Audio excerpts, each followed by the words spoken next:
Oh, we are live. Thank you so much for being here, Dave Woodward, CEO of ClickFunnels. Oh man, it's my honor. I'm so excited to be here with you. This will be a ton of fun. Here is your daily dose of the Ultimate Sales Machine coming to you from the new edition. Visit ultimatesalesmachine.com to get your copy or multiple copies. I am your host, Amanda Holmes, CEO of Chet Holmes International. What you're about to learn has assisted 250,000 businesses to generate billions of dollars, working faster, better, smarter. Yes, and I know we want to dive deep and get real clear. You have some fun little things to show everybody at some point. So Um, I am so curious. Your journey has been so interesting. Everything from starting in college as a kinesiology exercise science major to go to right financial services, real estate, life insurance, and then ClickFunnels. I mean, wow, what a journey you've been on. It's been Uh, fun. so I'm curious. I mean, I already know the stat that 0.04% of companies go to 100 mil, but I think it's probably a fraction of that, right? That go there in 4 years. So that you've done something magical here, right? So I just want to better understand that relationship of how you found ClickFunnels and how that kind of wove in at the very beginning. Sure. Yeah. So for me, I was pre-med, decided not to go to med school, got a master's in exercise physiology, went to PT school, dropped out of PT school because I wanted to be an entrepreneur. I wasn't interested in being a physical therapist. So I found myself in employee benefits, and we ended up taking an employee benefits company from Texas to California. We later sold that.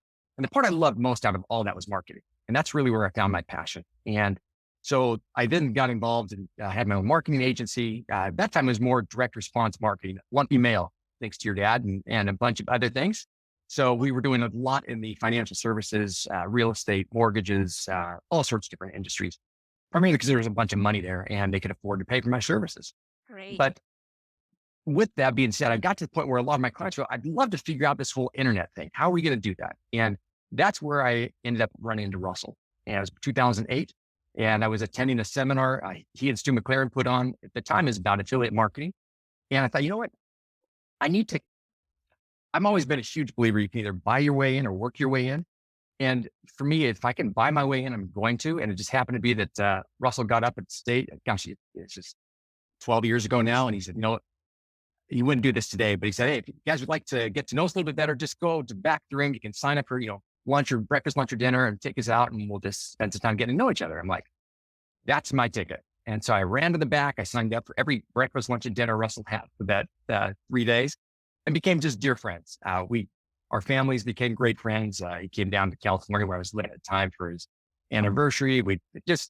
And so it was more of a friendship than it was ever even business. We then had the opportunity later of doing a couple of different businesses together. And then when ClickFunnels came around, that's where he invited me in to be a partner and to help grow and build ClickFunnels. So that was the Wow. quick journey in about 2 minutes there. Oh my god. And one quick takeaway from that then for people that are looking for partnerships and growing out their team, what makes you work so well together? Because I know that there's special sauce in that relationship. Honestly, I think for me, and just a huge believer in, it's all about the friendship first. For me, friendship is much more important than the business. We've had the opportunity to be involved in other businesses. We had one with Dean and Tony, just a great relationship, but it wasn't the right direction for ClickFunnels. And so we just basically gave over a 7-figure business to Dean and Tony and let them run with it. Because the relationship for me, it kind of goes back to what you're talking about as far as this whole Dream 100. The relationship is so much more important to me than the revenue. That relationship with Dean and Tony will come back again at some later point. It always does. And I think too often people get really short-sighted in the relationship. And it's that quid pro quo type of thing where I'm giving right now and I expect something back right now. And those never work out. So for Russell and I, it was a friendship. We ended up doing a bunch of just fun things together and on vacations and different things. And when business came, it was just more of a natural thing. I think the other thing whenever you're looking at a partner is to really know who they are. To me, I want to know who I'm. Again, with partnership, it's like a marriage. You're going into this thing for the long haul, and you better know exactly what they're really like in and outside of work. Mm. I love that. Oh my gosh, I could talk about that for hours. But let's go into, where did you first hear about the Dream 100? I first heard about it actually at a Dan Kennedy event. Oh, okay. And that's where I was introduced to your dad's work. And then Russell by far was primary focus in my life at people who were actually implementing it. So I heard it first in the Dan Kennedy event. I never saw anyone do it as well as Russell did. Yeah, I love it. And so we see this a lot where CEOs will say, I have this idea. It's really good. And then they bring it to the team, and then the team goes, "Mm." And then they have to fight with the team and try to make it happen. So, what was that relationship like between you when you were chief revenue officer before you came CEO with Russell? Hey, there's this Dream 100 thing I want to do. How was that handoff? How did that work? Uh, for us, it was for me. I'd see Russell work, and no one works harder than Russell does at all. In every in every facet of his life. But when it comes to business, he cares so much about the customer and the entrepreneur that that his caring heart just exudes, and just the energy that's there, you very quickly catch on to that vision. And I think that's the most important thing when the CEO or the founders can actually cast a large enough vision to where the people who work with them or for them go, I want to be a part of that vision. That's where it's no longer the job and it's no longer the task. It's more about the vision that I'm focused on achieving. And now Dream 100 becomes a tool and a vehicle to help us achieve the vision and the goal that we're going for. And to me, it wasn't, I mean, there was never a question of if we're going to do it. It's just, how are we going to do it? What do we want to do? What's the greatest impact we can have in implementing it to get the type of success that we want for our customers? So I'm really curious how this worked, because Russell said that he didn't plan to have a nine-figure business when you guys first started. So then you, as being chief revenue officer, what were your KPIs like? Like, was it the plan saying, okay, this next Dream 100 we're going to launch, we want to hit, 50 million, and then you hit 70 million? Like, how did that work? So I run a lot by metrics. So for me, I measure a lot of things. And because of that, so when we started ClickFunnels, we were a SaaS company, a software as a solution, software as a service. And I've spent a lot of time studying other SaaS companies. And one of the main things if you take a look at the growth of SaaS companies in the first 5 years, those that get the greatest success, long-term growth, is when you can have 2 years of tripling and 3 years of doubling. And Okay. that was my primary focus. So what I was looking at is, how do I triple revenue in the first 2 years and double revenue in the next 3 years? And that was really kind of the growth pattern that I was focused on. I'm sure Russell and Todd could care less about those kind of things. For me, from a revenue side, I know that pays the bills. And so I wanted to make sure we had the revenue. That was kind of where I spent my time diving into those kind of numbers. Wow. That's really good to have the visionary, right? That has the mission. And then you were like, but I need numbers, Russell. I love that. That is great. Well, that's really interesting. And have you seen a lot of changes amidst the team as you've grown along? Because this is something that we also experience, right? So people start running their Dream 100, and then they have so much success, they don't know what to do with it. So then things are Oh, breaking. sure. They don't know how to deliver. So what was that like amidst the team as you grew? Um, how were you able to get over those hurdles? I think so. To your first point, where whenever you implement the Dream 100, you get a ton of success. And it's that feast or famine where all of a sudden you have so much that, unfortunately, we were, we did the exact same thing, that you get so much business coming in that you kind of forget to actually continue nurturing those relationships. And then all of a sudden it's like, oh, shoot, we better go back to that. And I think that's probably been the best opportunity for us right now, is as we've continued to grow and to expand, we now have people who work with us. Miles Clifford does an amazing job. Turner Leslie, now Robbie Summers as well, where their whole focus is on those, nurturing those relationships and continuing to build it. When you're a startup and you first get going, you're wearing so many different hats that it's really, really hard to stay totally focused on it, to be honest. And we just were never able to pull that off. It was ups and downs, and, oh yeah, shoot, we got to get back to that dream behind it. But that's where it was for us.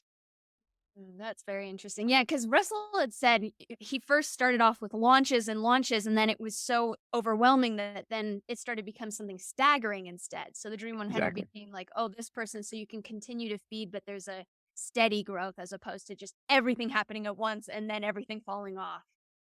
Yeah. And I can tell you for us, that's the part right now that we're spending the most time on. And Mm. that is, it's more the long tail of the Dream 100. I think if you look at the beginning of Dream 100, it is kind of a launch thing. You've got a promotion, you've got something where you're trying to go in. And again, it goes back to the whole idea. You have to dig your well before you're thirsty. And no one has a deeper well than Russell. He's been digging this well for 20 years. But because of that, I happen to be the beneficiary of that as I was reaching out to people. And I Mm. can tell you that as you take a look at building and nurturing those types of relationships over time, you're whenever there's an ask, it's a lot easier. And I think I was listening to the Facebook Live you did with Russell, and it brought back a flood of memories and some things we've done right, some things we've done wrong. But I think the biggest mistake most people make is being too short-sighted in a Dream 100. And they're focused on just, I've got this launch right now and I got to go for it. If it doesn't work, forget it. I'm going to go do something else. The Dream 100 is a long-term relationship. And if you're into this thing for the short term, don't do it. Quotable quote. Oh, that was good. Yes, I 100% agree. Wow. So, you just answered my question that I was just about to ask. Maybe we should go into some gifting because you said that you had some nice gifts. So I'm I curious. Were some of the things you were going to show me some Well, I I know one of the things I was going to show you was Russell talked to you about our Dream 100 for the Expert Secrets book launch. Yes. And so I was able to find all 4 pieces that we sent out. So I can show you that. Oh, yes. Yeah. Um, in addition to that, and just being in the position we're at, and Russell teaches Dream 100, that we get some really weird things in the office. Yeah. Some that, and I think it's so, I guess the first thing I would say before we go into show and tell here is whenever you are going out and are trying, again, I look at this as far as you're trying to build a relationship, a long-term relationship. And I think that's the key. If you're in this for the short term, please just don't do it. If you're in it for the long term, your business and your life will be blessed because your relationships, even if your business doesn't go well, your relationships will take you to the next business. It'll take you to the next opportunity. And I've seen that happen in so many people's lives, as well as in my own personal life. Um, so I can tell you that one of the mistakes I see a lot of people make is in their Dream 100 campaigns, they think of it more as what they want to send themselves versus what the person who's receiving would want to receive. And it's interesting. You don't have to go too far into anything that Russell has out there to realize Russell doesn't drink alcohol. I mean, that's a pretty prevalent thing. I can't tell you how many gifts of wine and whiskey and bottles that we get. Again, and I know their heart's in the right place because for them, that would be the gift that they would want to receive. And so Right. they think if I want this, they want it as well. Fortunately for Melanie, Russell's assistant, she gets to be the beneficiary of all the alcohol we get in our office. You're so wonderful. But I think the main thing is to realize that when you're looking at a gift, the gift should be something that that person would want to receive. And ideally, if you can give something that they would use on a frequent basis, that way it stays in front of them. So I can tell you one of the gifts I received from John Ruhlin, Giftology, was he sent me a um, a set of knives, and these are Cutco knives. And I'm sure the knife set is probably $3,000. I mean, it's a crazy, crazy knife set. I mean, this is a huge, huge, largest one they have. But it wasn't just sending, and it wasn't the monetary aspect. Please understand that it's not that. The part that touches me so much is that every single time I take out one of those knives, he had engraved on the blade of each knife a quote that I had said on a podcast, on a Facebook Live, or something. I mean, he had done a ton of research, Wow. and he knows that I refer to my wife as my princess. And so there's different things about princess on the blades. And so when she sees it, she's like, oh my gosh, this is so nice. So I can't cut anything without thinking of John Ruhlin. I mean, it's literally, it's on my desk. It's on our kitchen counter. And he'd actually gone through enough to understand that. And I tried it down on the Facebook Live. We had just built a new house and our kitchen was all white. And again, you can go white knives or you can go black knives, but he went with white knives that tied in. I mean, so just the amount of time and the effort that he put into that is something that's always near and dear to me. Dan Martell is a guy who I've known for years. Yeah. He's actually one of my coaches. And so Dan Martell sent me a gift of Nike Airs, and on them are ClickFunnels company. He's got his logo. He's got Oh, ClickFunnels. He's got Funnel Hack on there. And it's, again, and he also had the fact he knew we were Guinness World Record holders. And so he had that. But, and again, they're in ClickFunnels colors. So they sit on the back of my desk here. And anybody said, hey, where'd you get those things? So my kids would love to wear them, but I'm like, it's too nice of a gift, so I'm not going to wear them. They just sit there. But my only reason in saying that is if you know who you really want to develop that relationship with, the gift is much more custom to them. And so you made mention, Amanda, earlier that right now we've gone from the launches to more of the long-term things. yeah. And so for us, we really are, and again, hats off to Miles, because he spent a bunch of time going through and really coming to know who our actual Dream 100 really are. What are the things that they're talking about? What are the things that are important to them? And you'll find that if it's your Dream 100, they're out there probably publishing somewhere, doing something. And for us, social media is a great thing because we have the opportunity of seeing what's important to them. If it's their family and that's where they spend a bunch of time, then send them. I can tell you, my wife has been the recipient of gifts because they know that she's the most important thing in my life. She should be. She's beautiful. Well, thank you. And so because that, she gets gifts from other people as a way of getting to me. And again, it's just being smart in the way that you're reaching out. I think the irony or the problem that happens for a lot of people is they send a gift and they never follow up. And I think that's the biggest problem most people make in the whole Dream 100. They think, oh, if I just send them a gift out, they're going to be so overwhelmed with how much value they receive that they're going to reach out to me. It doesn't work that way. It just doesn't. And I think that it's important that you follow up on a regular basis. We talk about all on email sequences and everything else. The most important thing is the follow up like you and I are doing, where you talk to them, you get on the phone, you get on the meeting, you do an email. You've got to do more than just send a gift and just think that the gift in and of itself is going to be the magic.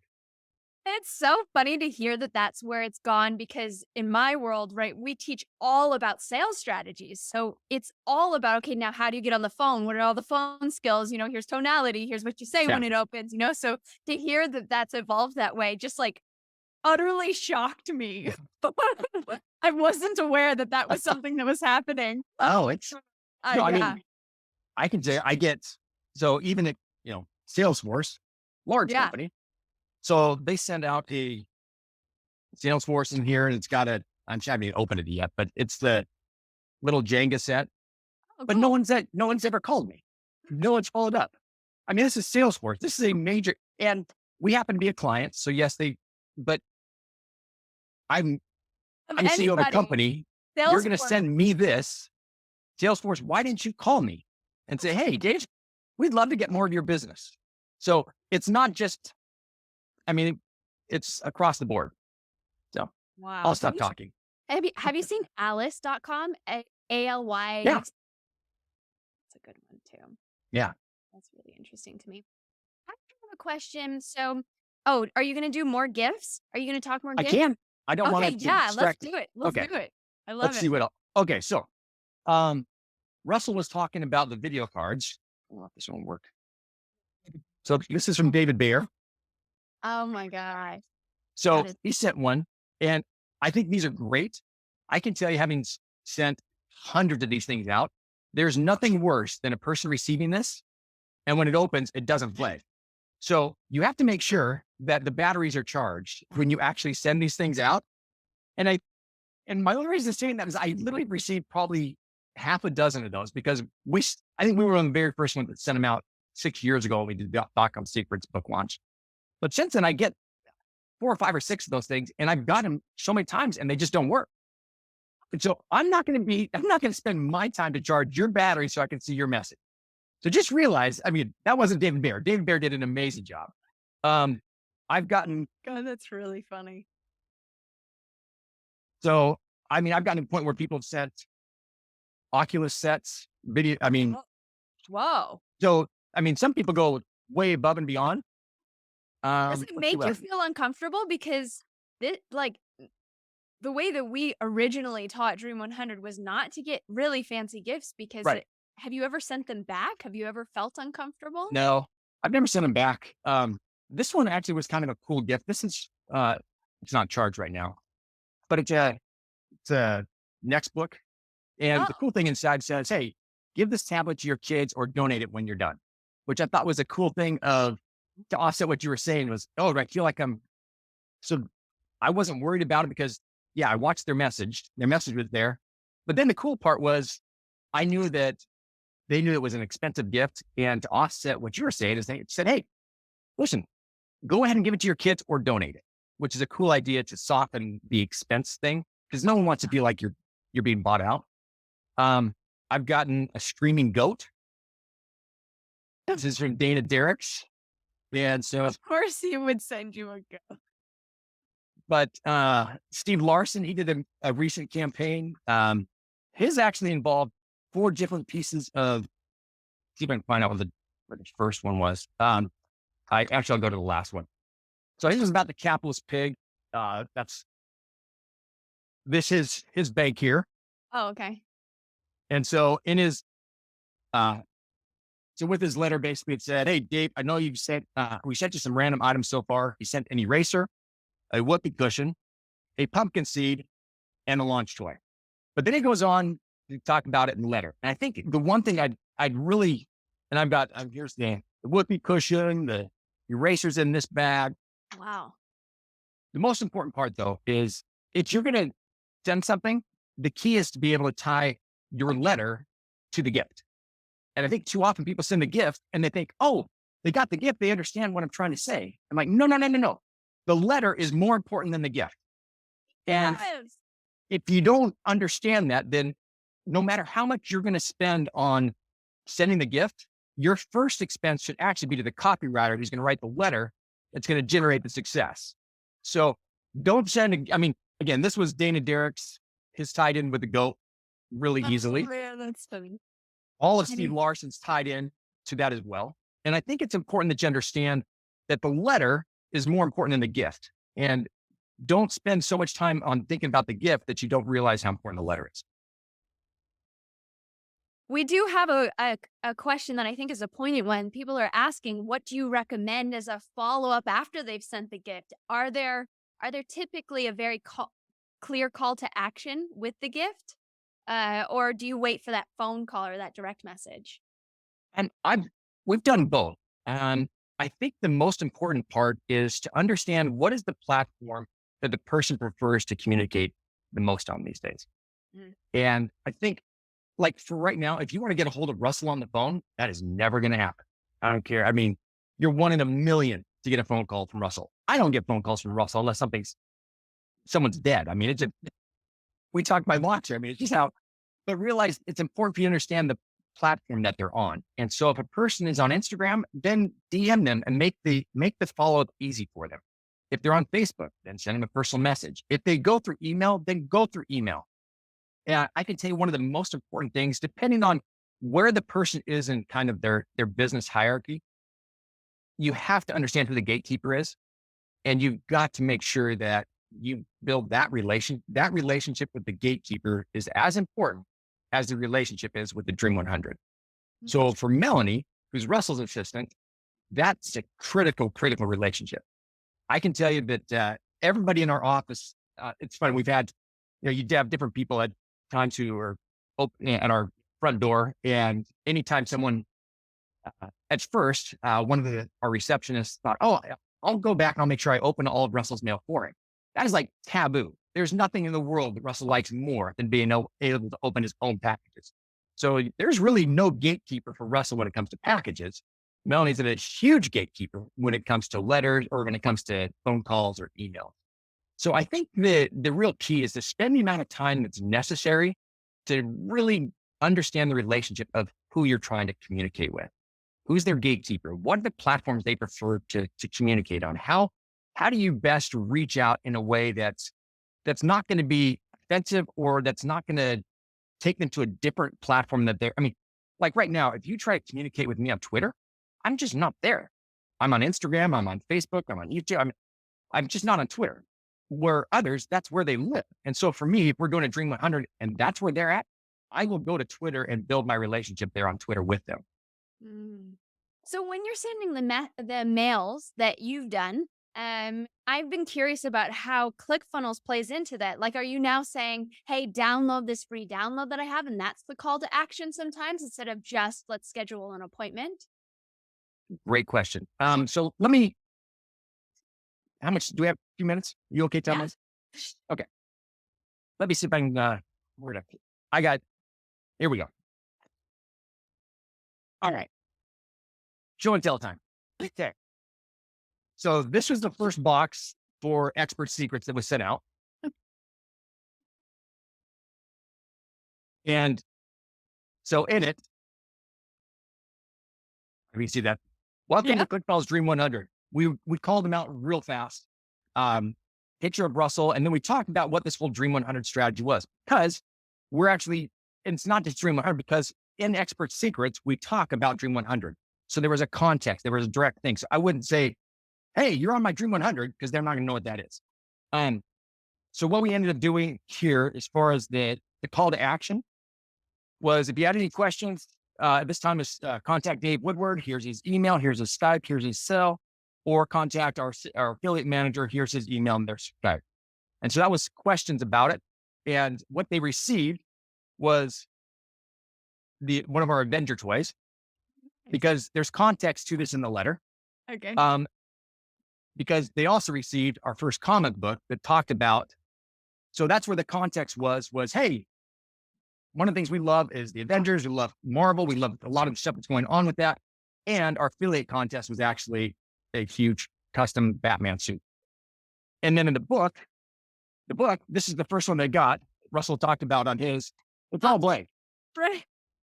So the great thing about this was we had so many of our Dream 100 reach out saying, "Man, I knew your book was coming. As soon as I got the box, I literally talked to my assistant. I had her block out time for me to read the book. I can't tell you how mad I was when I opened it up and it was blank." So that's when we knew we had the right message, that it resonated with them, because he'd been talking about his book on social media. He'd been talking about his book everywhere. And so this Yeah. wasn't a surprise to people as they got it. The second one was this white box.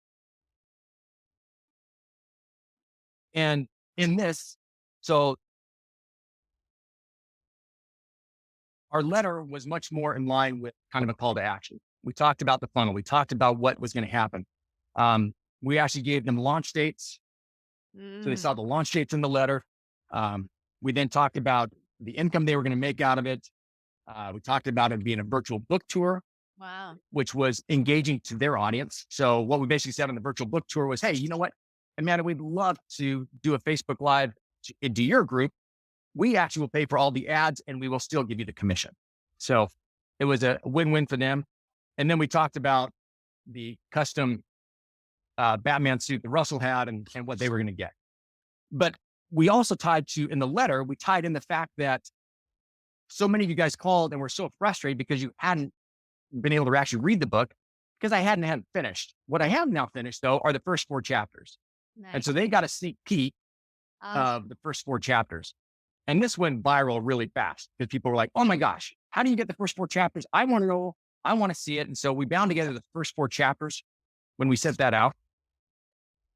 And then in the third one, this was tying back again to the Batman theme.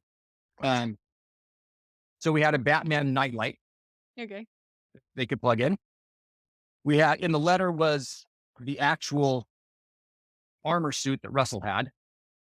And the call to action was at the very top here.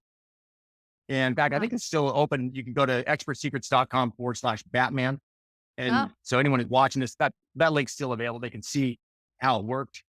We had the dates on the back. And again, we basically talked through what the entire funnel was, costumes they could get.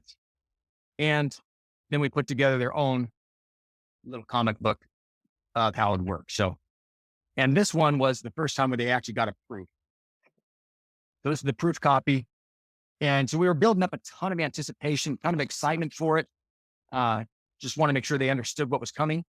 And then the last one, and I've always been a huge fan of sending these types of letters. Yep. because they get delivered. And in this one here, basically, this is our final bride, and it was basically $20. And so we said for every book they gave away, we actually would end up sending them $20 flat fee. It was a CPA type of an offer. Mm. And so, and again, every single one of these letters had either a link where they could go to, or it had my contact information or our affiliate manager's contact information or something like that. So Okay. that's it. Oh, that was so good. Wait, so if it had a click or if it had a schedule with these people, what is a percentage that you were happy with knowing that you've converted from that kind of a mailer? You know, this is going to sound terrible. I really didn't care. No. This was much more about a relationship with these people for the long term. It was more a matter of being able to tell a 4-piece story to them of why it was exciting, why it was important. Yeah, we definitely followed up with a ton of people on an ongoing basis, trying to get them to promote, trying to get them involved. But I can tell you, we've gone again, that's been now, 4 years ago. And since Wow. then, we've still been able to go back and nurture a lot of those relationships. So people who didn't promote, I'm not as concerned. It sounds really weird. I don't look at ROI on that one mailer as much as I am how is the relationship? I want to be able to be, again, when we can go back to live events, I'd love to be at a live event where a person comes up and says, Amanda, thank you so much for sending that book. It didn't fit into my promotional schedule, but man, I love getting that sequence. It's now a topic of conversation. And the long-term relationship is so much more important to me than the initial promotion. Mm, okay. Because a lot of the time something that people say is, when do I give up? How do I know if I'm doing it right? What is my response? So that we combat that question all the time, with email rates, you have different numbers that you feel comfortable with that you're doing something right or wrong. But with direct mail, I was curious if you had anything where you're like, oh, if you're hitting around 4%, that's good. But you're saying it's just not even about that. No, I can tell you some of the so we look at our Dream 100, again, ours is now hundreds of people. And so we've broken it down into our A's, B's, and C's. Mm. And I know our C's are going to, just because they're getting messaging from us, they're going to promote pretty well. The B's are there is pretty good. The A's are the ones that I'm really trying to work with over time. And I can tell you that, again, Tony Robbins is probably is the largest one that we've had the opportunity. And it was a 10-year relationship that Russell had been working on. And I think the key was so for us, the fact that we got that one big A player to promote, that covered more than the expense of our entire campaign. And so I look at it as it's not, I'm more, when I'm looking at it from a budget standpoint, Yeah.